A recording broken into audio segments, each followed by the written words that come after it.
Hello बच्चा लोग, मेरा नाम Vivek Mishra, IIT JEE mentor Kota point. और आज के लेक्चर में हम लोग पढ़ने वाले हैं करंट इलेक्ट्रिसिटी का सेकेंड पोर्शन, यानी कि पोटेंशियल, इलेक्ट्रिक पोटेंशियल और इलेक्ट्रिक पोटेंशियल डिफरेंस। ये बहुत बहुत बहुत इंपॉर्टेंट है यार, तो तुम लोगों को इसको बहुत ध्यान से देखना है, ठीक है। इसको बहुत सारे लोग ग्रेजुएशन लेवल तक इसका अंडरस्टैंडिंग उन पर डेवलप नहीं हो पाता है कि आखिर ये पोटेंशियल और पोटेंशियल डिफरेंस क्या होता है। तो आपको इसको बहुत ध्यान से देखना है अगर आप सचमुच में इसको समझना चाहते हैं, इसको फील करना चाहते हैं तो, ठीक है। तो चलो फील करते हैं इलेक्ट्रिक पोटेंशियल और पोटेंशियल डिफरेंस के इस खूबसूरत से कंसेप्ट को, ठीक है ना। तो सबसे पहले सोचो कि किसी भी चीज की फ्लो के लिए क्या होना चाहिए, डिफरेंस का जरूरत पड़ता है हम लोग को। क्या डिफरेंस क्या होता है सर? कुछ नहीं। सपोज एक फ्लैट सरफेस है, ठीक है। अभी करंट वरेंट सब भूल जाओ, और सपोज एक फ्लैट सरफेस में हम यहाँ पे कुछ पानी रखा हुआ है या पड़ा हुआ है। क्या ये पानी फ्लो करेगा? क्या ये पानी कभी भी फ्लो करेगा? क्या नहीं ना। ये पानी यहीं पर रहेगा, फ्लैट सरफेस पे कभी भी फ्लो नहीं करेगा। तो बताओ, पानी के फ्लो के लिए मेरे को क्या चाहिए होता है?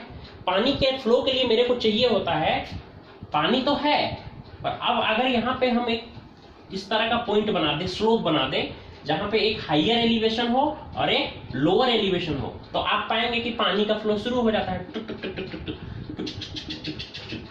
सुई सुई सुई सुई सुई सुई। सोच, पानी का फ्लो शुरू हो जाएगा ना। तो पानी हमेशा कैसे फ्लो करता है? High elevation to low elevation, ठीक है। करंट का फ्लो किसको बोलते हैं? मैंने आपको बेसिक आइडिया दिया हुआ था। करंट का फ्लो किसको बोलते हैं? करंट का फ्लो इलेक्ट्रॉन्स के फ्लो को, चार्ज के फ्लो को, या फिर इलेक्ट्रॉन्स के फ्लो को। अगर हम लोग इलेक्ट्रोलाइट्स में बात करें इसके बारे में, तो इलेक्ट्रोलिटिक सॉल्यूशन में बात करें तो इलेक्ट्रोलाइट्स के फ्लो को, ठीक है।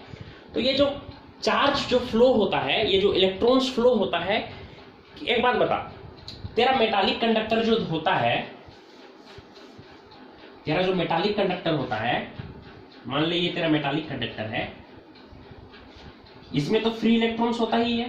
आपको पता ही होगा मेटालिक कंडक्टर में फ्री इलेक्ट्रॉन्स होता है। तो तेरे घर में अगर कोई एक मेटालिक कंडक्टर रखा हुआ रहेगा तो क्या उसमें खुद से करंट फ्लो होने लग जाएगा? नहीं ना। जब तक से आप उसको किसी एक सेल से कनेक्ट ना कर दीजिए, तब तक मेटालिक कंडक्टर्स का फ्लो शुरू नहीं होगा। तो सेल क्या करता है भाई? ये सेल या बैटरी क्या करता है? सेल का एक टर्मिनल पॉजिटिव होता है और दूसरा टर्मिनल निगेटिव होता है। तो सेल करता कुछ नहीं है बच्चा लोग। क्या करता है सेल एक डिफरेंस क्रिएट कर देता है। इस डिफरेंस को बोलते हैं पोटेंशियल डिफरेंस। एक तरफ हाई पोटेंशियल जोन बना देता है और एक तरफ लो पोटेंशियल जोन बना देता है, ठीक है। सोच, ये इलेक्ट्रॉन्स है वो पॉजिटिव टर्मिनल की ओर जाएंगे, ठीक है।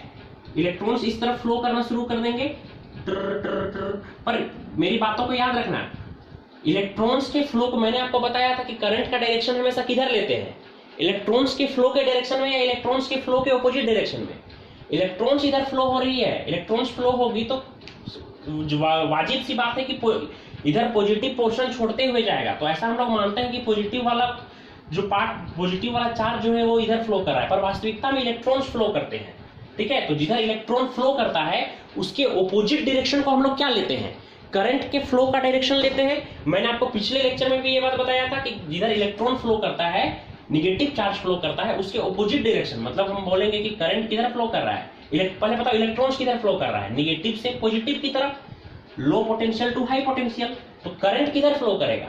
इलेक्ट्रॉन्स के ऑपोजिट, यानी high potential to low potential. इस डायरेक्शन में हम करंट का फ्लो लेंगे, ठीक है। तो ऐसा नहीं है कि बैटरी या फिर सेल जो होता है ये कोई इलेक्ट्रॉन अपने आप से प्रोड्यूस करता है। भाई वो पहले से रहता है, वो पहले से मेटल के अंदर होता है। जैसे ऐसा नहीं था कि फ्लैट सरफेस में पानी नहीं था, पानी था, पानी पहले से था। हमने बस क्या कर दिया, एक हाई एलिवेशन जोन बना दिया, एक लो एलिवेशन जोन बना दिया, तो पानी का फ्लो शुरू हो गया ना। उसी तरह से बैटरी क्या करता है, एक हाई पोटेंशियल जोन बना देता है और एक लो पोटेंशियल जोन बना देता है, जिससे क्या होता है, करंट का फ्लो शुरू हो जाता है, ठीक है। तो क्या होता है ये पोटेंशियल और पोटेंशियल डिफरेंस, इसको हम लोग बारीकी से अब समझेंगे, ठीक है। तो चलिए आगे बात करते हैं। तो यार इलेक्ट्रिक पोटेंशियल को पढ़ने से पहले मेरे को पढ़ना पड़ेगा पोटेंशियल डिफरेंस। पोटेंशियल डिफरेंस को समझिएगा तभी आप पोटेंशियल को समझ पाइएगा। तो चलिए पढ़ते हैं सबसे पहले इलेक्ट्रिक पोटेंशियल डिफरेंस। मैं इसको मिटा देता हूं और पूरा लिख लेता हूं इलेक्ट्रिक पोटेंशियल डिफरेंस। अगर आप ध्यान से देखिएगा तो आपको सब कुछ क्लियर हो जाएगा। बहुत आसान चैप्टर है बट आपको देखना बड़ा ध्यान से है। चलो यार देखते हैं इलेक्ट्रिक पोटेंशियल डिफरेंस क्या होता है। ओए बहुत ही सिंपल सा चीज है, बहुत ध्यान से देखिएगा। मान लो कोई एक चार्ज Q है ना। जब किसी चार्ज के इन्फ्लुएंस में, मतलब इसके प्रेजेंस में, है ना, जहां इसका इफेक्ट हो, उसके प्रेजेंस में जब यूनिट पॉजिटिव चार्ज को एक जगह से उठा के, यूनिट पॉजिटिव चार्ज मतलब 1 कूलम, एक जगह से उठा के दूसरे जगह ले जाया जाता है, तो उसको क्या बोलते हैं?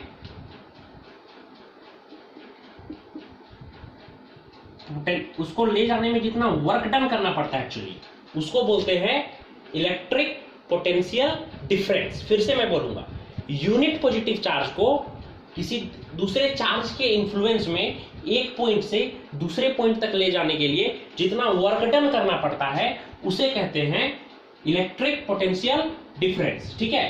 अब आप में से कुछ लोग बोलेंगे कि यार क्यों करें वर्क डन सर? ये चार्ज है Q, ठीक है। ये जो Q चार्ज है, ये पॉजिटिव चार्ज को खुद ही धक्का देके यहां पर भेज देगा, तो हम क्यों वर्क डन करें? है ना, पर पॉजिटिव पॉजिटिव में रिपल्सन होता है ना, ये तो धक्का देके खुद ही इसको यहां उठा के यहां ले जाएगा, फिर मैं क्यों करूं वर्क डन? पागल है क्या? पर याद रखना कि हमको इसको यहां से यहां तक इस तरह से ले जाना है कि इसका काइनेटिक एनर्जी चेंज ना हो। ठीक है, चेंज इन काइनेटिक एनर्जी 0 हो। ठीक है, थोड़ा सा ऊपर जा रहा है, मैं समझ रहा हूं आप लोग को। काइनेटिक एनर्जी मतलब समझ लीजिए कि इसका स्पीड चेंज ना हो, घटे बढ़े ना। तो इसको मेरे को यहां से यहां तक कैसे ले जाना पड़ेगा? बहुत धीमे धीमे, स्लोली स्लोली। ठीक है, बहुत स्लोली ले जाना पड़ेगा। ठीक है ना। तो मैं किधर वर्क, तो सोचो ये इसको धक्का देके इधर पहुंचा देगा एकदम से, पर मुझे तो वैसे नहीं ले जाना है, मुझे तो स्लोली स्लोली ले जाना है। तो ये चार्ज इसको इधर धक्का देगा, तो मैं किधर इसको धक्का दूंगा? लगभग उतना ही फोर्स, इससे थोड़ा सा कम, लेकिन लगभग इतना ही फोर्स मैं लगाऊंगा इस डायरेक्शन में। तो क्या होगा कि इसका फोर्स थोड़ा सा ज्यादा होगा, तो बहुत धीरे धीरे धीरे धीरे धीरे धीरे धीरे धीरे ये यहां तक पहुंचेगा ना।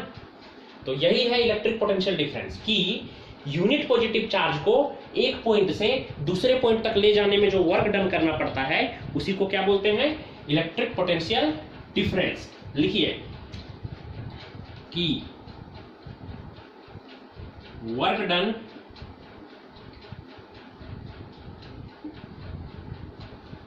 in bringing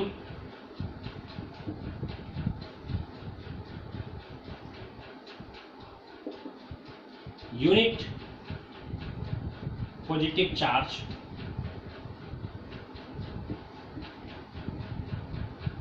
from one point to another। Unit positive charge को एक पॉइंट से दूसरे पॉइंट तक ले जाने में जितना वर्क डन करना पड़ता है उसी को अपन क्या बोलते हैं? Electric potential difference. ठीक है। तो इसको अगर मान लो कोई एक चार्ज है 1 कूलम, कोई एक चार्ज है Q, इसको हम एक पॉइंट से दूसरे पॉइंट तक लेकर के गए हैं। ठीक है ना, A से लेकर के B तक गए हैं, है ना। तो कोई आपसे पूछे कि डेल्टा, इस डेल्टा साइन का मतलब होता है डिफरेंस। डेल्टा भी किसके बीच में? AB के बीच में कितना होगा? तो आप क्या बोलिएगा? Work done to bring this charge from A to B divided by charge, work done per unit charge. ठीक है, ये होगा इसका ये डेफिनेशन या फॉर्मूला बोलिए। अब सोच, डिफरेंस है, डिफरेंस हमेशा क्या कैसे होता है? इनिशियल माइनस फाइनल या final minus initial? Final minus initial.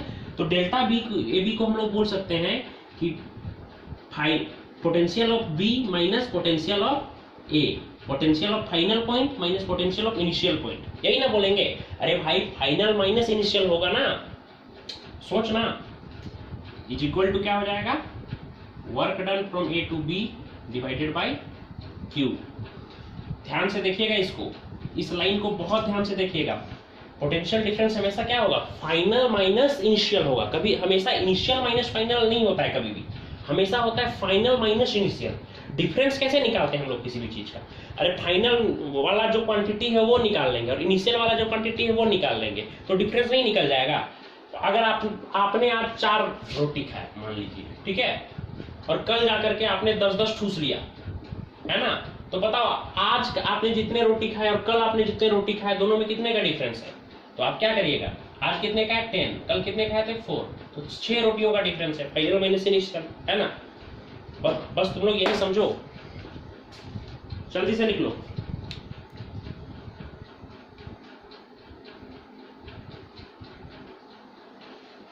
Okay बच्चा लोग, चलो अब कुछ न्यूमेरिकल्स करते हैं इसको मिटा करके।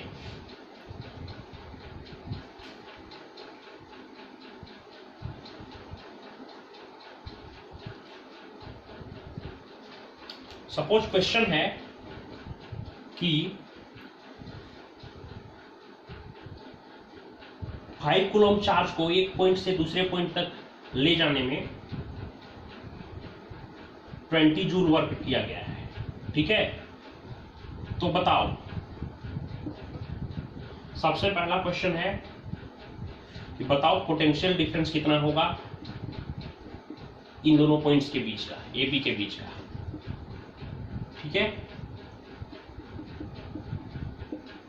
क्या इस क्वेश्चन को आप बना सकते हैं, बहुत सिंपल है। कितना होगा पोटेंशियल डिफरेंस का, क्या फॉर्मूला होता है, work done bringing initial to final upon charge. सोच, वर्क डन कितना किया गया, 20 जूल वर्क किया गया, और ये चार्ज कितना है 5 कूलम, तो क्या हो जाएगा 4 यूनिट। क्या होगा, बहुत इंपॉर्टेंट चीज जगह आकर हम लोग रुक गए हैं, यूनिट क्या होगा इसका, इसलिए मैंने इसको मिटाया नहीं है। सोच इसका यूनिट क्या होगा, वर्क डन, वर्क का क्या होता है जूल, ठीक है। चार्ज का क्या होता है कूलम, तो इसको हम लोग प्यार से बोल सकते हैं जूल पर कूलम। इसी जूल पर कूलम को अलग जगह वोल्टा के नाम पर वोल्ट बोला जाता है। उनको रिस्पेक्ट देते हुए, उनको सम्मान देते हुए इस जूल पर कूलम को ही वोल्ट बोला जाता है। तो कितना क्या होगा इसका, ऐसा यूनिट वोल्ट होता है। 4 volt will be the right answer. Okay, जल्दी से इसको कॉपी कर लीजिए, फिर कुछ अच्छे सवाल देखेंगे। एक क्वेश्चन मैंने लिखा है कि मान लो 2 पॉइंट है, पॉइंट ए है, पॉइंट ए का पोटेंशियल है 5 वोल्ट और पॉइंट बी का पोटेंशियल है 12 वोल्ट, और 2 कूलम चार्ज को पॉइंट ए से पॉइंट बी तक ले जाने में कितना वर्क डन करना पड़ेगा। ये क्वेश्चन पूछा गया आपसे कि 2 कूलम चार्ज को पॉइंट ए से बी तक ले जाने में कितना वर्क डन करना पड़ेगा। तो सोचो यार, कितना वर्क डन करना पड़ेगा, work done from A to B क्या होगा, सोचो जरा क्या होता है। पोटेंशियल वर्क डन का कोई फॉर्मूला तो आप लिखा ही नहीं है, पोटेंशियल डिफरेंस का लिखा है ना, क्या होता है potential difference across A B, क्या होता है भाई, work done is from A to B divided by charge, यही होता है। अब सोच, पोटेंशियल डिफरेंस ए बी को हम लोग चाहे तो नहीं लिख सकते हैं, पोटेंशियल ऑफ फाइनल मतलब फाइनल पॉइंट कौन सा है B, minus potential of initial मतलब A, work done by charge. Potential of final कितना है 12 वोल्ट, इनिशियल कितना है 7 वोल्ट, वर्क डन कितना करना पड़ा यहां से यहां तक ले जाने के लिए, वही तो निकालना है। चार्ज की वैल्यू कितना है 2 कूलम, तो 2 पुट कर दिए, 12 माइनस 7 कितना हो गया प्यारा बच्चा, लो 5 is equal to work done by 2। तो वर्क डन कितना आ गया 5 into 2 10, 10 joule, 10 joule will be the correct answer. चलो नेक्स्ट क्वेश्चन देखते हैं, मिटा दूं मैं इसको, स्क्रीनशॉट ले लो, पॉज करके लिख लो, जो भी करना है करो। ओके चलिए मिटा दिया मैंने इसको भी। मान लो किसी एक पॉइंट का पोटेंशियल दिया हुआ है 2 वोल्ट, और ये दिया हुआ है कि एक चार्ज है 2 कूलम का, 2 कूलम नहीं मैं 3 कूलम ले लेता हूं, 3 कूलम का एक चार्ज है, इसको पॉइंट ए से पॉइंट बी तक ले जाने में वर्क करना पड़ता है 5 जूल। तो बताइए पॉइंट बी का पोटेंशियल कितना होगा, what will be the potential of point B. ठीक है, तो इसके लिए सबसे पहले आपके पास एक ही कंसेप्ट है और कुछ यूज नहीं करना है। बताओ पोटेंशियल डिफरेंस कितना होता है ए बी के अक्रॉस, क्या फॉर्मूला होता है उसका, work done from A to B divided by charge. Potential difference A B, इसको ऐसे लिख सकते हैं फाइनल माइनस इनिशियल, मतलब क्या होगा potential of final minus potential of initial upon A से बी तक ले जाने में वर्क कितना करना पड़ा है 5 जूल। चार्ज की वैल्यू क्या है 3 कूलॉम। ठीक है, आपको क्या निकालना है पोटेंशियल एट बी, तो पोटेंशियल एट ए का वैल्यू कितना दिया हुआ है, ध्यान से देखो 2 वोल्ट दिया हुआ है, तो यहाँ पे पुट कर दो potential at B -2 is equal to 5/3। यहाँ से आप आसानी से लिख सकते हैं पोटेंशियल एट बी क्या हो जाएगा 5/3 + 2, आसानी से ये सॉल्व हो जाएगा। आई होप आपको ये समझ में आया होगा कि कभी भी एक पॉइंट का पोटेंशियल दे दे और दूसरे पॉइंट का पोटेंशियल ना दे तो इस तरह के प्रॉब्लम को कैसे सॉल्व करते हैं, जल्दी से लिखो। अच्छा, ये सब अगर आपको समझ में नहीं आ रहा होगा तो आप लोग जरूर बताइएगा मुझे, ठीक है, हालांकि समझ में तो आना चाहिए। मिटा दूं, हाँ मिटा दीजिए, मैं तुम्हारी भावनाओं को समझता हूं। चल इलेक्ट्रिक पोटेंशियल देखते हैं, ठीक है। इलेक्ट्रिक पोटेंशियल, सबसे पहले इस बात को समझो। तभी मैंने बताया ना कि किसी एक चार्ज दूसरे चार्ज के इन्फ्लुएंस में लाते हैं, मैंने बताया ना। पर इस चार्ज का इन्फ्लुएंस कितने दूर तक होगा बच्चा, सोचो तो। ये वाला चार्ज का इन्फ्लुएंस कितने दूर तक होगा, इसका अपना एक फील्ड होता है चारों तरफ। 12th में आप लोग पढ़ोगे इलेक्ट्रिक फील्ड, इसका चारों तरफ अपना एक फील्ड होता है। जैसे आप ही सोच लो कि एक है गब्बर सिंह, है ना, शोले देखिए ना आप लोगों ने, बता गब्बर सिंह का एरिया क्या था, रामगढ़। गब्बर सिंह उसी एरिया में तबाही मचाता था ना, वो बाहर दिल्ली तो कभी नहीं गया था। उसी तरह से चार्ज का भी अपना एक एरिया होता है चारों तरफ। उसी एरिया में जब कोई दूसरा चार्ज आता है तब वो उसको धक्का देता है या फिर अपनी तरफ बुलाता है। नेगेटिव चार्ज होगा तो प्यार से अपनी तरफ बुलाएगा और पॉजिटिव चार्ज होगा तो धक्का देके दूर भगाएगा, ठीक है। बसंती होगी तो बुलाएगा और वीरू होगा तो भगाएगा, गब्बर, है ना। क्या क्या बोल रहे हैं आप, चलो समझ रहे हो ना तुम लोग। तो अगर मेरे को किसी एक वो पॉइंट जहां पर इस चार्ज का इन्फ्लुएंस नहीं हो, उस पॉइंट को हम लोग बोलते हैं इंफिनिटी। इंफिनिटी कोई एक डिफाइंड पॉइंट नहीं है, तो याद रखना ये डेफिनेशन के बेसिस पे तो ये लिखा दिया जाता है कि इंफिनिटी से किसी एक पॉइंट पर। इंफिनिटी क्या होता है पहले समझो। इंफिनिटी उस पॉइंट को बोलते हैं जहां पर इस चार्ज का इन्फ्लुएंस नहीं होता है ना। तो इंफिनिटी एक बहुत दूर का पॉइंट जहां पे इस वाले चार्ज का इन्फ्लुएंस नहीं है ना। यूनिट पॉजिटिव चार्ज को इंफिनिटी से किसी एक सर्टेन पॉइंट तक लाने के लिए जो वर्क डन करना पड़ता है उसी को क्या बोलते हैं, क्या बोलते हैं उसको, इलेक्ट्रिक पोटेंशियल। याद रखना इंफिनिटी का पोटेंशियल हमेशा कितना होता है, 0 होता है ना। तो चल तो क्या लिखिएगा, तो सोचो जरा खुद से कि पोटेंशियल डिफरेंस अक्रॉस कहां से कहां के बीच, इंफिनिटी से किसी एक पॉइंट, मान लो उसे मैंने नाम दे दिया ए, के बीच का पोटेंशियल डिफरेंस इसको बोलेंगे कि इंफिनिटी से यूनिट पॉजिटिव चार्ज को इंफिनिटी से उठा करके किसी एक पॉइंट तक लाने में जो वर्क डन करना पड़ता है उसी को क्या बोलते हैं, पोटेंशियल, इलेक्ट्रिक पोटेंशियल। ठीक है, इलेक्ट्रिक पोटेंशियल कैसे, ये तो पोटेंशियल डिफरेंस हो गया। देखो कैसे, इसको हम लोग फाइनल माइनस इनिशियल बोल सकते हैं, यानी V A minus we infinity बोल सकते हैं। अब तुम लोगों को तो पता ही है, क्या पता है कि इंफिनिटी से इंफिनिटी का पोटेंशियल कितना होता है, 0 होता है। जब इंफिनिटी का पोटेंशियल 0 है तो इसको बोल सकते हैं कि potential of A is equal to work done from infinity to A divided by charge. अब तुम लोग जो मैं बोलूंगा उसको कॉपी करोगे, ठीक है, ये समझ में आया, लिख लो।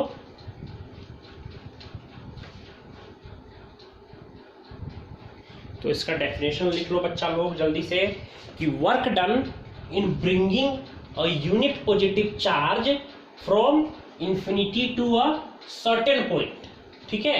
फिर इसको जरूर लिख लीजिएगा कि इंफिनिटी से किसी एक सर्टेन पॉइंट तक किसी चार्ज को लाने में जो यूनिट पॉजिटिव चार्ज, किसी चार्ज नहीं, यूनिट पॉजिटिव चार्ज यानी 1 कूलम्ब के चार्ज को लाने में जितना वर्क डन करना पड़ता है उसी को क्या बोलते हैं, इलेक्ट्रिक पोटेंशियल बोलते हैं, ठीक है। सपोज पोटेंशियल आपको दिया हुआ है कि मैं इसको मिटा देता हूं, है ना। सोच पहले इसका यूनिट सोच ले, यूनिट इसका क्या होता होगा, अगेन यूनिट वही होता होगा, वर्क डन का क्या, जूल, और चार्ज का क्या, कूलम्ब, जूल पर कूलम्ब। उसको प्यार से क्या बोलते हैं, वोल्ट बोलते हैं, अलेक्जेंड्रे वोल्टा के नाम पे, ठीक है, अलेक्जेंडर वोल्टा, नॉट जैंद्रे। ओके, मिटा दूं मैं, चलो देखते हैं। मान ले 2 कूलम्ब चार्ज को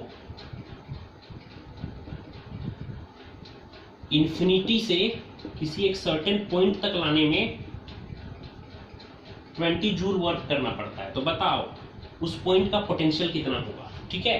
तो आप डायरेक्ट बोल सकते हैं कि पोटेंशियल एट ए क्या होगा, work done from infinity to A divided by charge, मतलब क्या 20/2, मतलब 10 वोल्ट। ए का पोटेंशियल होगा 10 वोल्ट। बच्चा लोग मैं डायरेक्ट क्वेश्चन आपको लिखा दे रहा हूं, अगर आपको वर्ड प्रॉब्लम समझने में दिक्कत होता है तो आप कमेंट करके बताइएगा, तो मैं एक पूरा का पूरा वीडियो उस पर भी बना दूंगा कि इस वर्ड में मैं क्वेश्चन लिखा करूंगा, ठीक है। तो अगर आपको प्रॉब्लम होगा, जैसे मैं लिख दे रहा हूँ, डायरेक्ट क्वेश्चन दे रहा हूँ, और उस तरह के क्वेश्चन में अगर आपको प्रॉब्लम होगा तो आप जरूर बता दीजिएगा मेरे को, ठीक है।